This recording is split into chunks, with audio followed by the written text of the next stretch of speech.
Hello, hello, bienvenue sur le podcast Pro et Serein, où nous pensons que les techniques qui facilitent la vie pro et perso devraient être connues du plus grand nombre. Nous testons et validons pour vous ce qui, selon nous, marche le mieux, pour vous permettre de vivre votre vie selon vos propres termes. Ok les gars, par rapport à le prochain enregistrement de Pro et Serein, j'ai un souci. On avait parlé du 7 juin Ouais. et malheureusement, je suis plus dispo. Voilà, donc il faut qu'on trouve un autre créneau. Donc 2 heures comme d'hab. Ouais, enfin, d'abord tu préviens un peu tard, je trouve, enfin si je peux me permettre, et puis franchement, c'est fait souvent, quoi. Tu peux vraiment pas être là. Bah non, parce que là j'ai un truc payé. Je suis vraiment désolé. C'est pas de ma faute. J'y peux rien quoi. Ouais, non mais enfin je veux dire, c'est pas enfin, ok, bon, c'est pas la première fois. On avait dit, on réserve ces plages de temps là et on les garde pour ça. Non mais Donc, Romain, vraiment, pourquoi ton truc payé, si tu peux le dégager et puis tu vas retrouver un après. Enfin, les gens peuvent comprendre que t'es pas forcément dispo tout le temps, non? est-ce que tu agresses Jean-Philippe là Je veux dire, Je sais c'est, pas. ça va. Non, Il a mais- un truc, de pas dispo. Ça nous est tous arrivé. C'est pas forcément de sa faute. Non, je suis désolé. Non, Non, mais c'est si. bon, Voilà. c'est bon, Attends. c'est bon, je ferai. J'ai pas besoin d'un avocat. C'est bon, j'ai Voilà, non, mais- un truc payé, ça va bien, quoi. Donc, Ça nous est arrivé, non, je suis pas pas. d'accord. Ça lui arrive, enfin, Jean-Philippe, je crois qu'on peut le dire, ça t'arrive souvent quand même. Ouais, bah, c'est Je quoi trouve ce vachement- genre d'abord? Non mais je te Bah, trouve vachement agressif, Romain, aujourd'hui là. Je sais pas ce qui t'arrive. T'as pas mangé ou t'as pas pris ton mais- café. en même temps, Non, mais ça m'énerve. Moi, je sais pas, il y a le respect du temps, il y a le respect du temps des je comprends gens, Romain. on prévoit un Je comprends truc. Romain. Je te Voilà. comprends, Romain. Voilà. Bon, ouais, stop, les Ah, gars. bien, ouais. Stop. Ouais, Là, on est qu'est-ce en qui se train passe? d'être dans un truc qui est pas du tout productif. Ah bon? Bah oui, je trouve, parce que l'objet quand même, c'est qu'on trouve simplement une autre date et qu'on puisse collaborer ensemble pour trouver une autre date et puis pour continuer. Voilà. Et ce jeu de rôle qui n'est vraiment pas productif, eh bien, il a été observé, il a été analysé. Quelqu'un qui s'appelle Stephen Karpman et Ah, on va donc parler du triangle de Karpman. bien joué, bien vu. T'avais vu un triangle toi ici? Moi j'ai absolument pas vu de triangle. Et donc, en fait, ce Stephen Karpman, il a exposé ça en 1968 dans un livre qui s'appelle Le triangle dramatique. Le triangle dramatique, ça fait partie de l'analyse transactionnelle, quelque chose qui avait été créé par Eric Berne. Et Eric Berne et Stephen Karpman sont en fait des psychologues. Voilà, donc ils ont, imaginons, je demande à chacun d'imaginer un triangle équilatéral. Voilà, un souvenir des cours de maths de CM2. Les 3 côtés sont égaux. Les 3 côtés sont égaux et au sommet de chacun des 3 côtés, bien, en fait, il va y avoir un rôle. Disons que, en fait, ce triangle dramatique, c'est un peu le triangle des Bermudes où se perd toute l'énergie collaborative.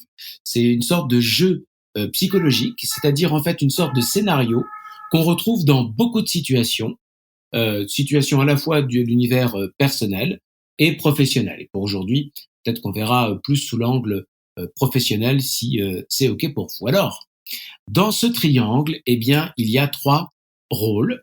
Le rôle de la victime, du persécuteur et le dernier rôle, c'est celui du sauveur. Chacun va avoir en fait une interaction avec les autres et cette interaction, elle est vraiment pas, alors on pourrait dire pas productive, pas constructive. Je vais peut-être vous dire un peu, vous présenter le rôle, vous dire un petit peu ce qu'on retrouve dans chacun de ces rôles. Alors, le premier qui va nous intéresser, c'est le rôle de la victime. La victime, on va dire que elle va se soumettre, d'accord? Elle va refuser la responsabilité. Vous voyez, elle va dire beaucoup, je peux pas, Pas ma faute. c'est pas ma faute. Voilà, elle va pas être dans la recherche de solutions, d'accord? Et a priori, c'était qui la victime dans notre petite démo d'introduction? La victime, c'était moi au début, qui m'en prenait plein la tête et qui disait bah c'est pas de ma faute, c'est un plan payé, je peux pas faire autrement. D'accord? Il y a le refus de responsabilité vous savez qu'on retrouve dans la CNV. Alors il y a la victime soumise et puis la victime rebelle. Elle va aller chercher un persécuteur presque. Elle va dire vous voyez, en réunion, elle va dire mais on n'a pas les moyens, on va pas y arriver. Pourquoi est-ce qu'on nous demande encore ça? Voyez, quelque chose comme ça. D'accord? Elle va abandonner la victime. Elle va se sentir vraiment avec un poids. Démunie. Exactement. Alors ce rôle appelle à la fois un sauveur pour lui prêter main forte et surtout un persécuteur. Alors, pour pouvoir bien jouer le rôle de la victime, il faut un persécuteur, j'imagine. Ah, exactement. Si t'as pas de persécuteur, tu peux pas être victime. Exactement. Donc c'était un peu toi, Romain. Le persécuteur, oui. Comme d'hab, non? Ah voilà. Alors lui, il supporte pas. On va pas le faire ici. Hein. On a fait en intro, c'est bon. Il supporte pas la frustration. D'accord. Et donc, quand il y a quelque chose qui tourne pas, il devient sévère, il devient désagréable. Il va être agressif, il est très angoissé face à les difficultés, il a peur de pas réussir les objectifs, il a l'impression d'être le seul à voir les risques, il est hyper exigeant et du coup il veut imposer sa propre règle. Hein, là en l'occurrence, quand on a décidé d'une date, on garde la date et puis c'est tout. Point. Ouais. Même si cette règle, au fond, elle est pas applicable, elle est rigide, elle est pas souple. D'accord? Voilà. Hein. Pour faire vite, c'est ça. Et puis, le sauveur, lui, surtout, ce qu'il veut, c'est éviter les conflits. D'accord? Il veut être, il est souvent d'accord avec tout ce qui se passe, au risque même. Avec tout le monde? Ouais, il est souvent d'accord avec le plus possible. Il veut pas de conflit. Il veut aider les autres. Quitte à se sacrifier. Et je vois pas du tout pourquoi ce rôle m'est tombé dessus. Hein. Alors vraiment. Ah, tu l'as choisi en même temps. Sans qu'on lui demande quelquefois de l'aide. Il se substitue aux autres, d'accord? Il dit voilà donc et puis au fond il a l'impression que tout le monde lui en veut. Il croit savoir ce qui est bon pour les autres et souvent on lui dit écoute fous-moi la paix quoi. Alors il en souffre évidemment et il va mettre l'autre dans le rôle du persécuteur d'une certaine manière. Celui qui va lui dire foutez-moi la paix, puis lui il va peut-être se mettre en position de victime du coup. Ah mince, pourquoi est-ce que les gens sont méchants avec moi? D'accord? C'est-à-dire que lui il peut basculer plus facilement que les deux autres de son rôle? Alors justement, d'une certaine manière, chacun va endosser un rôle, d'accord? On parle bien de groupe là, hein? On parle de système, on est plusieurs, d'accord? Chacun va endosser un rôle où l'une des personnes du groupe va endosser un rôle. Et du coup, effectivement, c'est ce que tu dis. C'est-à-dire que le fait que l'un d'entre nous endosse un rôle, va amener les autres à choisir l'un des deux autres rôles. C'est-à-dire, si je me mets à être complètement dans mes angoisses, souvent c'est ça, à mettre dans mes angoisses, etc. Mince, comment est-ce qu'on va y arriver à ce truc-là? Je vais me mettre à être persécuteur parce que on va faire comme ça, parce qu'au moins ce sera efficace, bande de nuls. D'accord?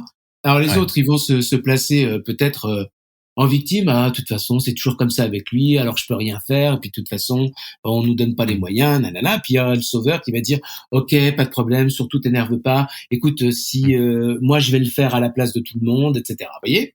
Ce genre de truc qui se met en place. Donc du coup, le fait qu'il y en ait un qui prenne pour souvent rassurer ses angoisses, prenne ce rôle-là, ça va inciter les autres à le faire. Et alors, vous allez me dire, il y a un moment en fait où on est épuisé dans ce rôle-là, c'est-à-dire on trouve plus quelque chose à dire, on trouve plus quelque chose à faire, d'accord, par rapport à la situation dans son rôle de victime, de persécuteur ou de sauveur. Le problème, c'est que quand on arrive à bout de cette chose-là, on change de rôle. Ah, d'accord, ok. C'est-à-dire que quand j'ai dit par exemple là tout à l'heure à Geoffrey, c'est bon, j'ai pas besoin d'un avocat. Là, je rentrais dans le rôle du persécuteur et lui devenait la victime. À ce moment-là, toi, t'aurais pu très bien dire, c'est bon, tu parles pas comme ça à Geoffrey, il essaye simplement de t'aider. Vous voyez? Et là, poum, poum, poum, ça veut dire que ça se C'est un billard à 3 C'est bandes. dynamique en fait. C'est hyper dynamique et en fait pendant tout ce temps-là, on perd son temps parce que à la fin, on sera engueulé pour Ça a rien savoir décidé. à jouer qui a raison et on n'aura pas décidé ou d'une date prochaine, ou D'accord. comment est-ce qu'on va décider de la date prochaine, ou comment est-ce que tous ensemble on décide de comment est-ce qu'on fait quand on a décidé d'une date et que à la fois garder de la souplesse pour quelqu'un qui aurait quelque chose par exemple de rémunéré à faire, je dis ça comme ça, hein, ou par exemple pour que ce soit assez souple et assez rigoureux pour qu'on dise pas 5 minutes avant, bah non finalement je peux pas. Vous voyez qu'on trouve un équilibre, un accord qui soit bon pour chacun d'entre nous, d'accord ? En fait, une collaboration intelligente, quelque chose de collectif qui fonctionne. Vous voyez ? Très bien. Donc ça tourne. Un coup on est persécuteur, un coup on est sauveur, un coup on est victime. Exactement, et surtout ça change de rôle, d'accord ? On est dans souvent le refus de responsabilité. Enfin, il y a des besoins qui sont pas nourris, et surtout on agit en pure perte. Oui, Romain ? Ouais, non, en fait, c'est c'est là-dessus que je voulais réagir. Je trouve ça vachement intéressant que ça soit dynamique. Je pensais pas que c'était ça. Je connaissais le principe, si tu veux, mais de loin, et j'avais jamais été trop dedans. En fait, c'est marrant parce que en t'écoutant, je me disais, ça me fait penser à ces codes de théâtre. Alors, je sais plus si c'est le théâtre italien ou élisabétain, mais tu sais, où il y avait des bouts de vêtements comme ça. Et en fait, chaque morceau de vêtement va représenter un personnage. Oui. Et le comédien, il arrive et il sait pas quel personnage. Et il va prendre le vêtement et du coup, il va se mettre à jouer ce personnage-là. Tout à fait. Et puis à un moment, on peut très bien s'échanger les vêtements. Oui. Tu vois, ou balancer la veste et prendre le chapeau et tout d'un coup, on change de personnage. Et ça me faisait penser à ça, en fait. C'est ça. Ce côté dynamique qui fait que dans la même conversation, je peux passer d'un des rôles à l'autre. Exactement. Oui, oui. C'est même pas une attitude, quoi. Ouais. J'aime bien cette image-là parce qu'effectivement, on endosse un rôle. On endosse un rôle à ce moment-là. Et donc, effectivement, on va interagir depuis ce rôle. Ouais. Vous voyez, avec les autres. Bon. Donc voilà, hein, ce triangle-là, il est, j'espère maintenant clair pour nous et tous ceux qui nous écoutent. Donc, victime, sauveur, persécuteur. Ouais. Alors évidemment, la question essentielle, c'est de voir comment est-ce qu'on va pouvoir sortir de ce truc-là pour retrouver de l'intelligence collective. Dans mes recherches, j'ai trouvé quelqu'un qui disait comment est-ce que je retrouve mon moi souverain. Ouais. Okay. Comment est-ce que je reprends ma responsabilité de ce qui est en train de se passer et comment est-ce que j'agis en conscience. Très bien. Alors justement, la première étape pour se sortir de ce triangle, c'est qu'il y en ait un au moins qui s'en aperçoit. Donc on est dans ce triangle. C'est ça, d'accord. Voilà, parce que aussi bien je peux changer de rôle, etc. Et puis surtout, quand j'endosse un rôle, j'appelle les autres à endosser le leur.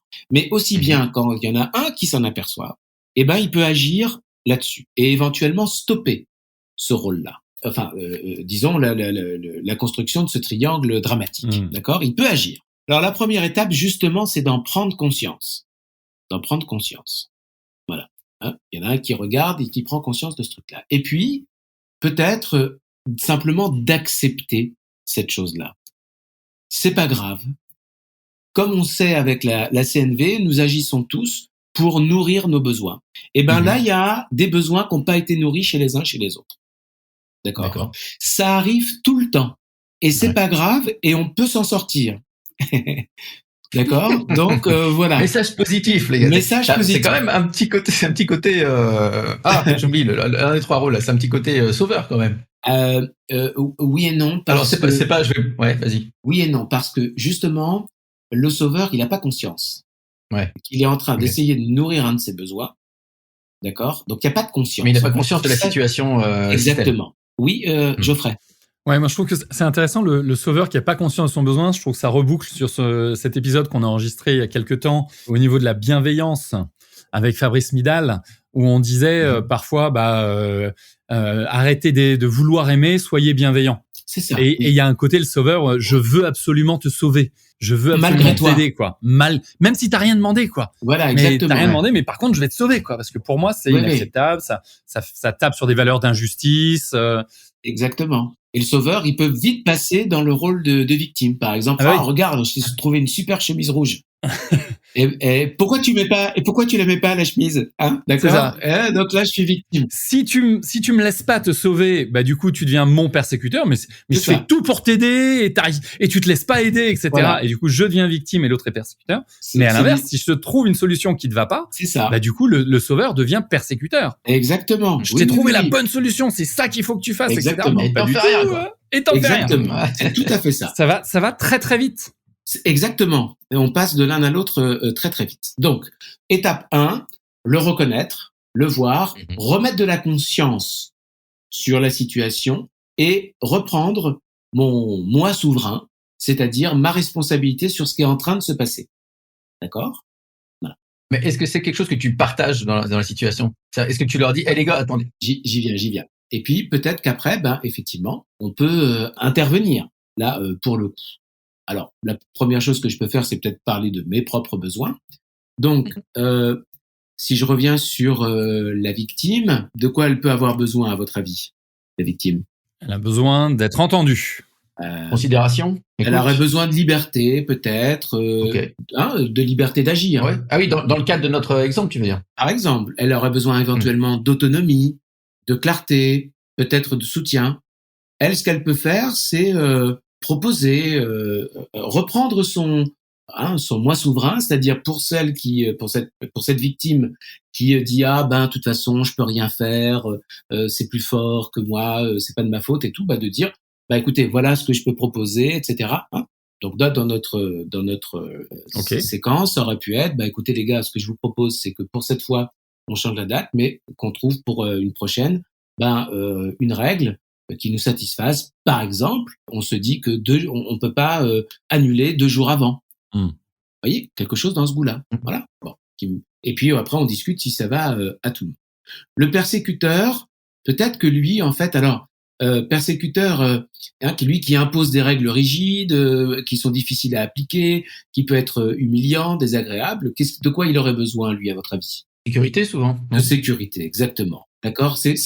En fait, on a tous un rôle où le costume, il est plus à notre taille. Vous voyez ce que je veux dire? Où on va aller souvent. D'accord? Parce que ça, c'est lié à notre cartographie des besoins, à notre enfance, de manière globale. D'accord? Même si on peut passer de l'un à l'autre très, très facilement. Alors peut-être qu'effectivement, on va avoir besoin, quand on est persécuteur, ou qu'on a endossé ce rôle-là, de sécurité ou de réassurance. J'aime aussi cette histoire d'endosser un rôle parce que nous ne sommes pas persécuteurs, victimes ou sauveurs. Nous endossons un rôle de manière parce temporaire. que nos besoins sont pas nourris à ce moment-là. Mais ça nous définit absolument pas. D'accord? Voilà, alors on peut peut-être proposer des règles souples, utiles, applicables, respectueuses, par exemple. Tu aurais pu dire, Romain, écoutez, moi, quand je vois que qu'il y a des annulations, les 3 dernières fois, on a annulé ou reporté la date, ça m'affecte. Moi, j'aurais vraiment besoin qu'on ait un cadre clair. Alors, comment est-ce qu'on pourrait faire ensemble pour trouver une règle qui fasse que ce soit suffisamment souple si on a quelque chose d'autre à faire, et à la fois suffisamment, rigide pour que on se retrouve pas avec un épisode annulé, etc. Et puis qu'on puisse par exemple, respecter notre calendrier de mise en écoute. Oui, exactement. Le sauveur, lui, il agit en dehors de son rôle, en dehors de ses compétences même quelquefois. Lui, il a peut-être besoin de reconnaissance, d'intégration, de contribution. D'accord? Donc lui, il va peut-être proposer des choses en restant dans le cadre de ses compétences ou dans le cadre de ce qu'il a à faire, et tout en proposant des solutions, mais en laissant sa part aux autres. Il va pas dire, par exemple, écoutez, puisque c'est comme ça, je gère tous les plannings, envoyez-moi vos possibilités, je vais créer un doodle, un calendar, je sais pas quoi, et puis non. Il va simplement peut-être dire, écoutez, voilà, ce que je propose, c'est que on établisse des règles entre nous, vous voyez, quelque chose dans ce coup-là. D'accord? Alors, si c'est clair pour tout le monde, donc, ce que je vous propose, c'est qu'on reprenne la situation de départ. D'accord. Peut-être on relance un tout petit peu le triangle de Karpman et puis qu'on voit ensemble comment est-ce qu'on s'en sort. Ça vous va? On te suit. Eh ben, écoutez, je suis désolé, les gars. On avait un enregistrement dans 2 jours. Je viens d'être contacté pour une mission et donc, bah, voilà. Est-ce que ça vous va? Enfin, faut vraiment qu'on change de date. Non. Je suis désolé, c'est pas de ma faute. Non, mais c'est ouais, vraiment bien parce sûr, que, ouais. Non, mais moi, non, je suis pas d'accord. Je suis pas d'accord. On met des dates, c'est pour les tenir. Enfin, si on les bouge tout le temps à la dernière minute, je suis désolé, ça peut pas marcher, quoi. Ah ouais, Romain, mais tu vois, ce qu'on fait là, c'est T'es tout le temps haro sur Jean-Philippe, ça peut lui arriver. Il a un client. il faut bien que je gagne ma vie, c'est quand même pas de ma faute. Là, ce qu'on fait, Oui, mais c'est tu nous plantes tous les trois, excuse-moi, quoi. bah, Enfin, oui, parce que toi aussi, tu te plantes en même temps. Enfin, je suis désolé, quoi. On peut ouais, pas faire un mais truc pareil, le truc non, à ça marche faire. pas. Ok. C'est peut-être pas très productif là. Comment est-ce qu'on pourrait faire autrement? Alors, merci. Donc, bah écoute, je sais pas, effectivement, je comprends franchement, Romain.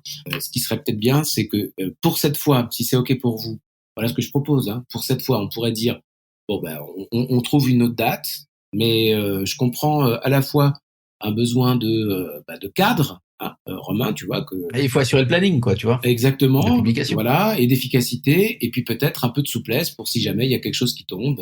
Est-ce que vous seriez d'accord pour ça? Bah, écoute, moi je pense que on peut trouver certainement une nouvelle date pour cette fois-ci, mais ça me paraît, comme Romain le disait, tout à fait juste de poser une règle qui conviendrait à tout le monde, pour que par la suite on ait le même cadre de travail tous ensemble. Voilà. Alors nous, on en arrive vachement bien parce qu'on est hyper bienveillant, d'accord.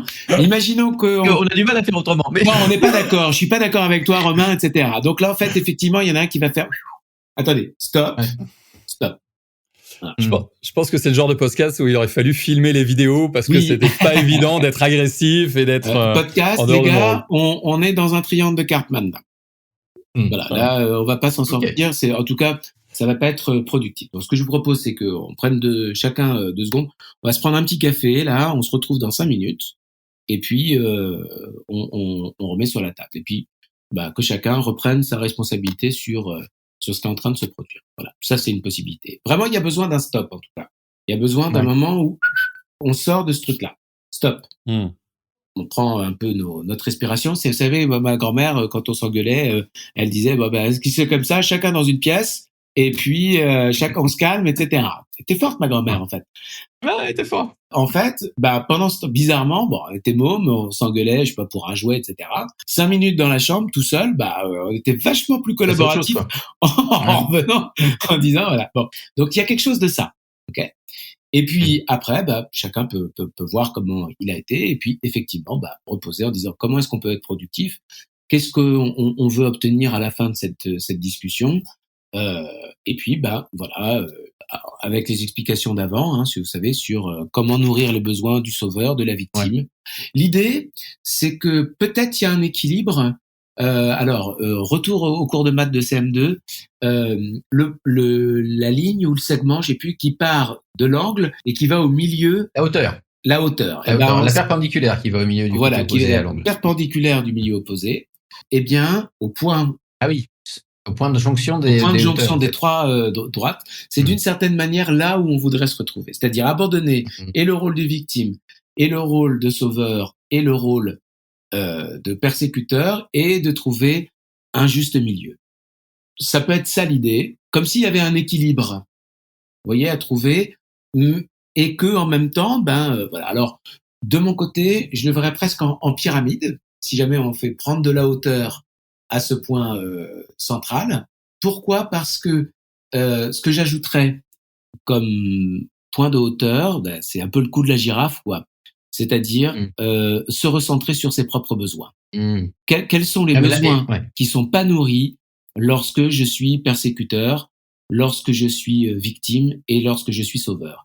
Et puis autre chose, je pense que pour quel que soit le rôle, et là où ça nous entraîne, donc par exemple un sauveur qui est étouffant, une victime, t'as envie de la secouer en lui disant c'est bon quoi, voilà.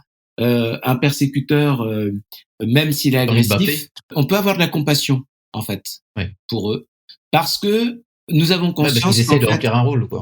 En tout cas, ils essayent de répondre à un besoin, nourrir un besoin. Ils essaieraient de contribuer, mais de manière très maladroite.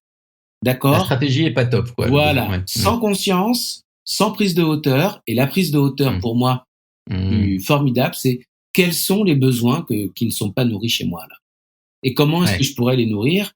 Et du coup, si je reprends mon je souverain, d'accord, je reprends la responsabilité sur ce qui est en train de se passer, alors c'est la condition pour qu'il y ait un nous qui existe et de se remettre dans la collaboration. Je crois que je ferais pas mieux. Ça y est, je me tais.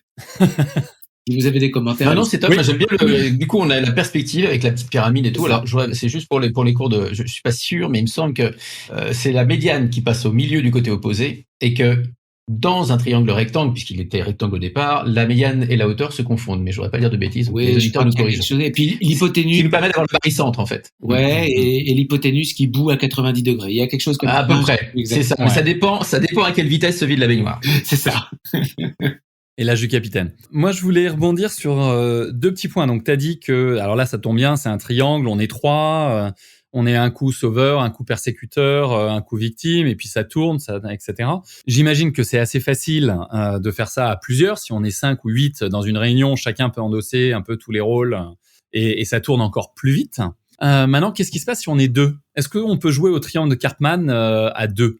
Alors, je pense que oui, dans la mesure où on peut endosser chacun les 3 personnages, enfin les 3 rôles, et donc en fait ça se répond. Il y en a un qui est absent, mais il n'est pas absent longtemps, crois-moi bien, parce que d'une phrase à l'autre, en fait, c'est un tennis, d'accord? Imaginons un tennis, et en fait, eh bien, il y a 3 costumes. Ouais, il y a 3 costumes pour celui qui va renvoyer la baballe. Donc j'envoie la baballe avec un costume, qui va appeler un des 2 autres, on ne sait pas lequel. Voilà, on ne sait pas lequel encore. Et voilà, ça change de costume à chaque fois. Voilà. À mon avis, ce qui est rare, c'est que celui qui réceptionne la balle le réceptionne dans le même rôle que celui qui l'a envoyé. Bien que et encore, peut-être qu'il peut y avoir. Ça doit pouvoir arriver. Ouais. 2 victimes qui se parlent. Mais du coup, ça va forcément changer la dynamique. Mais à un moment, voilà, il y a tout le monde pousse l'autre en exactement. Oui, donc ça existe à 2 assez facilement. Ça fait penser beaucoup au jeu de qui a raison. Ça, les matchs durent très très longtemps. Et ça peut durer jusqu'à minuit et demi. Là, on est pile en train d'être dans Roland Garros. Mauresmo, je sais plus comment c'est son prénom. Elle veut plus qu'on joue la nuit. Alors, là, ce genre de match, on peut le jouer jusqu'au bout de la nuit. Alors, j'avais une autre question. Oui. Là, on va dériver sur le côté relationnel, famille, etc. Tu parlais des enfants tout à l'heure. Oui. Parce que finalement, c'est aussi quelque chose qui se produit souvent dans les familles. C'est-à-dire que tu as le parent qui va dire à l'enfant va dans ta chambre ou range ta chambre ou etc. L'enfant va prendre l'injonction en tant que persécution. Il va se mettre en position de victime. Puis il y a un autre parent qui sauve le premier enfant. Oui. Ben, ça joue assez bien. Regarde, on est en repas de famille là, d'accord? Ouais. Le papa il dit tu pourrais quand même finir ce que ta mère t'a préparé. Elle t'a fait un super bon petit plat. C'est quand même pas respectueux pour le temps qu'elle y a passé. La mère quand même. Comment tu parles à Kevin? Elle mange ce qu'elle veut. Il mange ce qu'il veut, etc. Voilà. Donc l'autre évidemment. T'as qu'à pas me soutenir, surtout devant le petit, etc. Jamais c'est arrivé ça. Je comprends pas l'utiliser. D'accord. Donc voilà. Et donc effectivement dans les familles, on le repère. Alors, est-ce que du coup, question, on va dire que c'est pas forcément l'enfant qui va repérer la situation. On va plutôt confier ce rôle de repérer qu'on est dans un triangle Karpman à un des 2 adultes. Est-ce que, ou même s'il y a juste 2 personnes, un enfant et un parent, et que le parent se dit mince, je suis en train de rentrer dans un triangle de Karpman avec mon enfant. Est-ce que tu as des tips pour sortir du triangle lorsque pour le coup il y en a que un des 2 qui peut se mettre en position de retrouver son moi souverain et de rééquilibrer la relation? C'est pas une question piège. Hein. Non, c'est pas une question piège. Je ne peux parler que de ma pratique à moi. D'accord. Dans le cadre privé, ah oui, parce qu'il y a le cadre public et le cadre privé, d'accord. Et alors dans le cadre privé, il se trouve que potentiellement la colère arrive facilement, d'accord. Et à ce moment-là, je diffère. C'est-à-dire qu'il y a un moment où, et en fait, moi, je vais m'isoler. D'accord. Comme disait ta grand-mère, dans la chambre. Dans la chambre. Donc tu te mets 5 minutes dans la chambre. Donc en fait, ce que je vais faire le plus souvent, c'est que je pars dans la salle de bain et je me mets de l'eau froide sur la tête, etc. Je me regarde dans la glace, je souffle un bon coup, d'accord. Quelquefois, je me parle à moi-même. Et c'est beaucoup de choses là que je dis, un peu. Ouais, mais t'inquiète pas, personne n'écoute. Ça va. Et donc voilà. Et donc en fait, je m'isole. D'accord. Et quand je reviens, je dis écoute, bon, désolé, on va reprendre sur quelque chose de plus cool. Donc et puis là, je propose. Et donc là, j'aurais pu proposer. Écoute, quand je vois. Ouais. Et là, t'es en capacité de prendre de la hauteur, de monter sur la pyramide, etc. D'avoir tes besoins, etc. Voilà, exactement. Voilà, de revoir mes besoins. Quel besoin est pas nourri chez moi? Quel besoin est pas nourri chez mon enfant? Comment est-ce que je peux réagir? Je pense que déjà de s'extraire du truc. Bien sûr. C'est la technique de l'airbag, hein, que je pense. C'est respirer, quoi. Ouais, tout à fait. Ah, j'aime bien. Après, l'enfant, mettons que ce soit un ado, alors ça peut être la victime qui se rebelle. Ouais, c'est toujours comme ça, j'en ai marre. Il va dans sa chambre, bang, il ferme la porte, et puis il hurle sur son père. Donc là, il reprend le rôle de persécuteur. Ouais, j'en ai marre. Et alors, pouf. Et puis alors la mère va se mettre en sauveur, elle va lui apporter un plat, vous voyez, en scrod. Tu vas dire mange mon fils, machin, etc. Vous voyez, voilà, et ça peut continuer. Je pense que de s'extraire, peut-être que ça peut, mais déjà avoir conscience, c'est-à-dire que en fait, peut-être que d'avoir expliqué que il y a ce triangle qui existe pour pouvoir le nommer en fait, et simplement que ce soit suffisamment une référence claire et précise pour chacun d'entre nous, et chacun du système, si j'ose dire, de l'organisation ou du groupe, et de dire, regardez, on y est. Puis peut-être même que ce soit amusant. Des cartes voilà. Et puis on peut, je sais pas, inventer un geste commun, comme si tout le monde, comme si c'était la catastrophe. Vous voyez, quelque chose de ludique autour de ça. Aussi, ça peut être ça. Ça peut être ça. Ouais. Ça me fait penser pour le coup il y a un jeu comme ça, un jeu de cartes avec les accords Toltec. Ah oui. C'est les 4 accords Toltec. Moi, je suis resté aux 4. Je sais qu'il y en a 5, mais vraiment, je suis resté aux 4 parce que je trouve que c'est très bien comme ça. Mais le jeu de cartes, en fait, t'as plusieurs cartes pour chacun des accords. C'est avec la parole impeccable, etc. Et quand tu repères que la personne en face, d'après toi, elle est en train d'enfreindre, si tu veux, hop, tu lui donnes la carte, par exemple. Ah oui, ça peut être ça, ou il peut y avoir un carton jaune, enfin, je sais pas. Ouais. Enfin, en tout cas, les 4... C'est en bienveillance. Les 4 accords Toltec pourraient être l'objet d'une prochaine chronique. Oui. C'est vrai qu'on n'a pas fait ça encore. Super. J'ai encore un petit point à ajouter. Ça l'intéresse, ça, Geoffrey. Je sens qu'il y a un truc. Il y a un besoin d'information qui est en train de se remplir. Là, c'est plus un partage. Mais déjà, merci Jean-Philippe pour ton authenticité dans la réponse. Je trouvais ça très, très fair-play. Et il y a en préparation de l'épisode, je regardais différents éléments. Et il y a notamment un film qui est sorti sur le sujet, dont j'ai vu 2-3 extraits sur Internet, mais que j'ai pas vu en entier, que je ne manquerai pas de regarder en entier, qui s'appelle Oui, mais, qui est sorti en 2001 et qui est avec Gérard Jugnot. Voilà.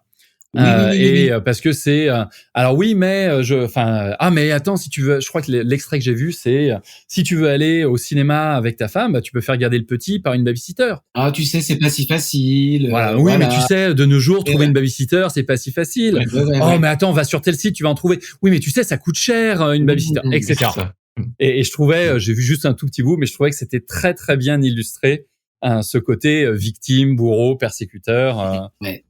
Sauveur, etc. D'autant plus que dans le film, comme Junio il joue un psychologue, il donne pas mal d'explications complémentaires sur la vérité. En même temps, on trouve plein de choses sur YouTube à ce sujet. Enfin, je veux dire, c'est un sujet qui est très renseigné. Triangle Cartman. Très documenté. Okay. Top, merci Jean-Philippe. Mais c'est bon, t'as pas besoin de me remercier à chaque fois, hein. Mais il parle comme ça. Mais je parle comme je veux. Aïe, on va jamais s'en sortir avec ces deux-là. Salut, à bientôt.